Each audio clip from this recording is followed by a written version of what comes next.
appointments are lined up. You waiting for somebody in there? Got an appointment. And it's not about what you want to hear, but what you need to hear. It's not personal.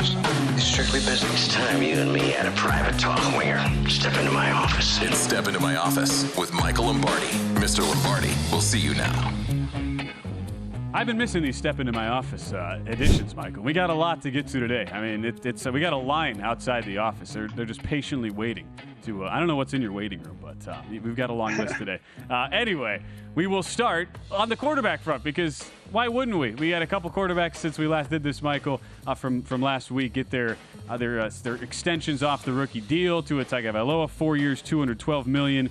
We'll start with Tua before we go into Jordan Love. Those are the two big names over the weekend. But let's start with Tua. First up, stepping into Michael's office. Well, I mean, obviously, I think the most important thing you can do is continue to work hard and show that the money isn't going to affect who you are or what you do.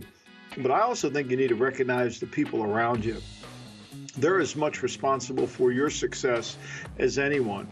And I think you've got to take your game to another level. And I think you've got to try to enhance your game and show people that you can beat a good team, that you can play well in the month of December. And I think this year is going to be a great opportunity for you because you got to go to Cleveland. You're going to have to go to the Jets, which should be a meaningful game at the end of the year, depending on where they are with the Jets in terms of their health. So you can only control what you can control.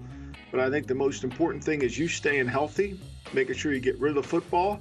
And I think you've got to endear yourself to your teammates because of the skill set around you. I think ultimately this is why the contract that you've got was as high as it was. And the fact that you've got a 3-year out, which won't cost them a lot of money, tells me they still want you to prove to them that you could stay healthy and you could maintain your level of performance. And it goes into what can you do now that the money's been taken care of. So many people, like the general narrative is it's always offensive line tied to Tua. When the offensive line is good and he has protection, Tua is great. When it's not there, that's where the attrition happens and the struggles come with the eye level going down and so on and so forth. That, to me, that's like the biggest thing. It's like now you have the money taken care of. How can you focus on that one specific thing that so many people kind of equate to the whole Tua problem or the Tua equation, depending on which side of it you're on?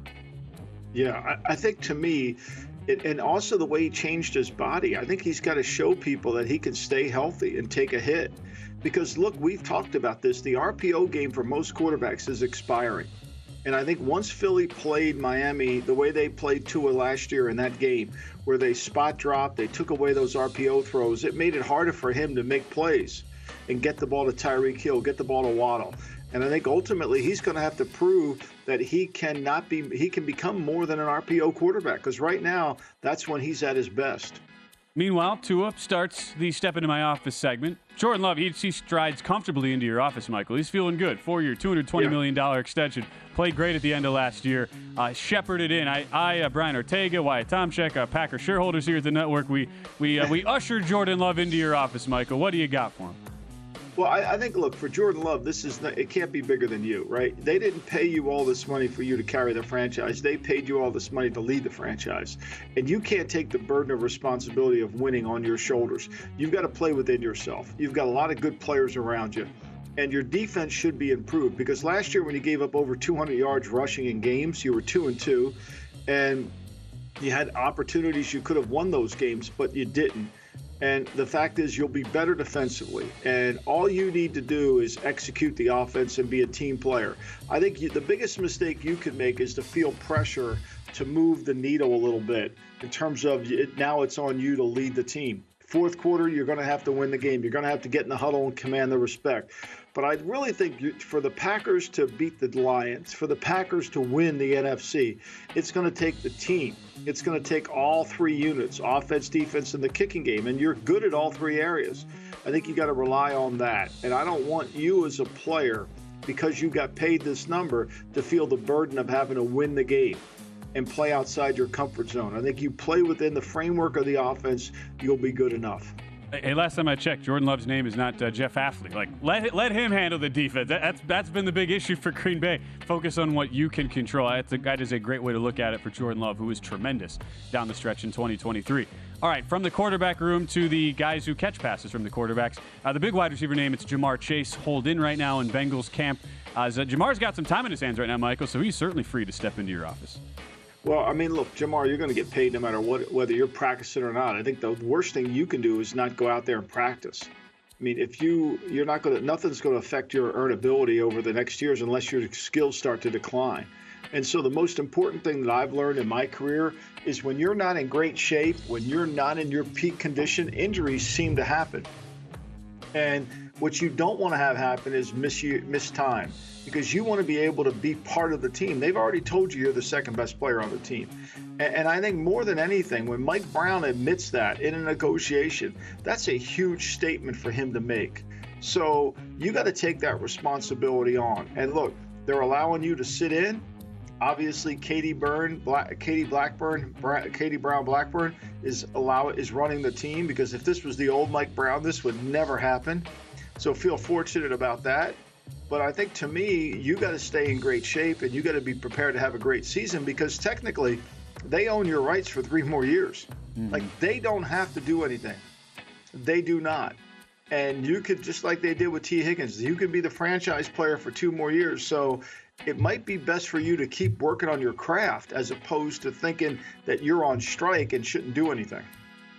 As great as Ja'Marr Chase is, this isn't like, you can't just assume you're going to be all 1994 Sterling Sharp, just end your holdout the night before the opener and just be at an all-pro level. Like, I think it's a very good point to make, as great as Chase has been, and especially with how the Bengals have been plagued by injury issues in training camp over the last couple of years, whether it's injury or now contract issue. That's Ja'Marr Chase.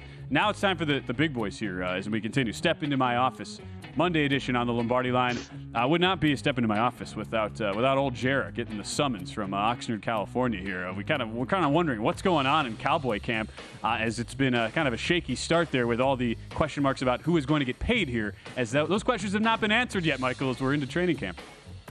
You know, it's funny, Jerry, you always wait late to sign contracts. And I think if you study the history of your contracts, you've not gotten good deals because you've waited too long. I mean, one of the great things about organizations, and you talk to Al Davis all the time on the telephone, and he would often say the greatness of organizations is the ability to anticipate problems, not react. You've done nothing but react to problems. So now how are you going to keep Lamb? How are you going to keep Parsons? And how are you going to keep Prescott? Now, if you tell me quietly off the record that you're going to move on from Prescott, then you better try to get the best deal you can for Lamb, and you're going to sign Parsons. Okay, I'm not saying it's the right thing to do, but I hear you. But to me, you've backed yourself in corners in 3 levels. Now, you should listen to what trade offers you could get for Lamb, because I think you could replace him. However, if you want to sign him and keep him on the team, which he's been tremendous for your team, then how is it all going to work out? How are you going to be able to, in 2025, sign Parsons, sign Dak, and keep Lamb on the team? How are you going to be able to do that? And then add enough pieces around them. So I think you've got to model your team. What will your team look like in 25 if you sign Lamb? If you know what it's going to cost to sign Prescott. You know what it's going to cost to sign Parsons. A lot. They're going to eat up a ton of cap room.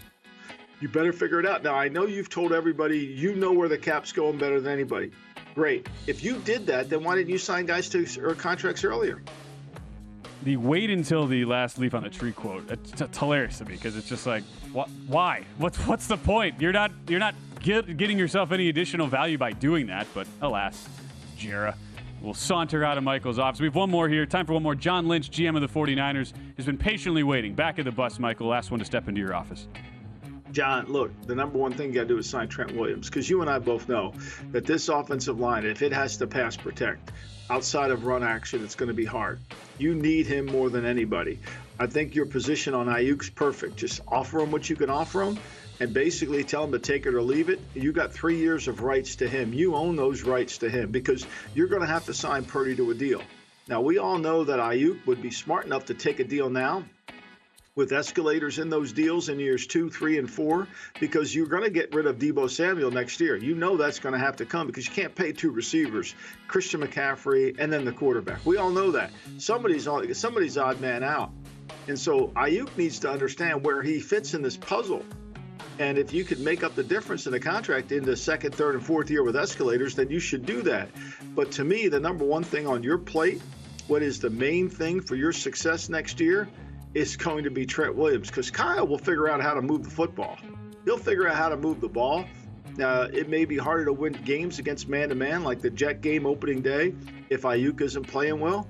but you've got to be able to block, and you're not going to block the Jets if you don't have Trent Williams. That's the biggest glaring issue for San Francisco. So well said. I mean, bottom half of the league, offensive line unit, and if Williams isn't there, I mean, like how bad would that unit be? If you were telling me, okay, no Trent Williams, now all of a sudden that's probably bottom 5, right? Oh, yeah. I mean, and look, they're all play action. They can't drop back pass protect. That's why the stats on Kyle when he gets behind in games is so prohibitive, because they cannot drop back pass play. That's not who they are. They're a run action offensive line.